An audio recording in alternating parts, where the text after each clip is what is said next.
Oh. Mais oh, président Fils Moukoko. Bonjour, président. Papa, tout le monde est la première. Prophète Emmanuel Dodi. Alobaki dans 3 jours. Dans 3 jours, na pesiye chip. Namoni, ba pasteur que vous voyez, ba bengi ngana opona mutuka. Prophète Alobaki Vangwa. Donc il faut pour la kaka Vangwa. Bon yango yo. Yango hein. 4 pattes yango yo. Ouais, on a besoin de président Fils Moukoko.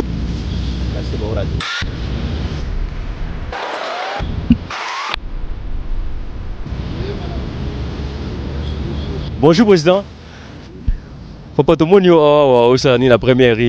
Naza surpris et émotionné. Ouais.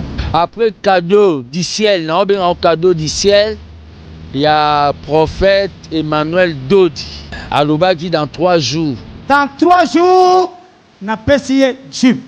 Namoni, ba pasteur que vous voyez, ba bengi ngana opona mutuka. L'obé Zalaki le 16 novembre.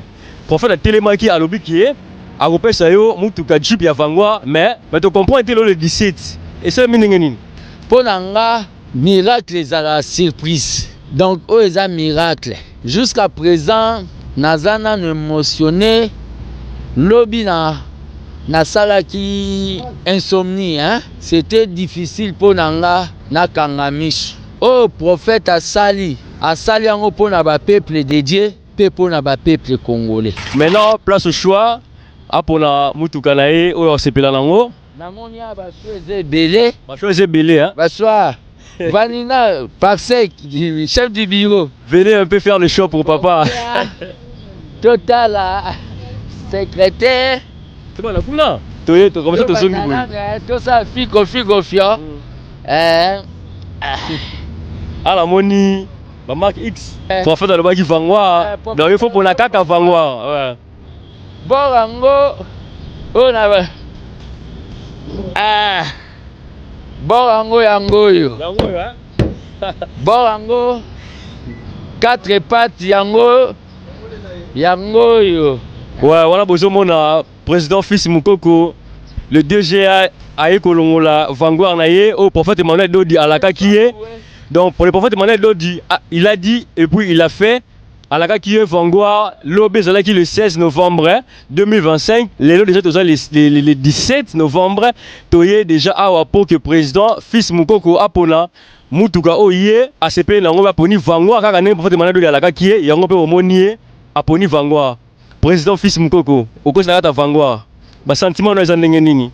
Naza émotion, naza na kwe kidiba. Oh. Donc on a un miracle. Naza vraiment na esengo makasi. Donc cadeau yo, cadeau à tous les combattants de la liberté à travers le Congo, à travers le monde. Donc na ko garder soigneusement. Eza déjà na lipamboli ndenge ezabo. Eza et j'annonce na batu que dans un avenir proche biso toyebi magité, toyebi marabouté, toyebi bamando nate. Dans un avenir proche les gens vont voir quelque chose. On a quoi annoncer dimanche. Aussi Sangamaloba. Le prophète messager Emmanuel Dodi, que nous vous remettons premièrement les documents d'une manière officielle de la Jeep Vanguard marque Toyota. Parce que le prophète avait promis Jeep Vanguard marque Toyota.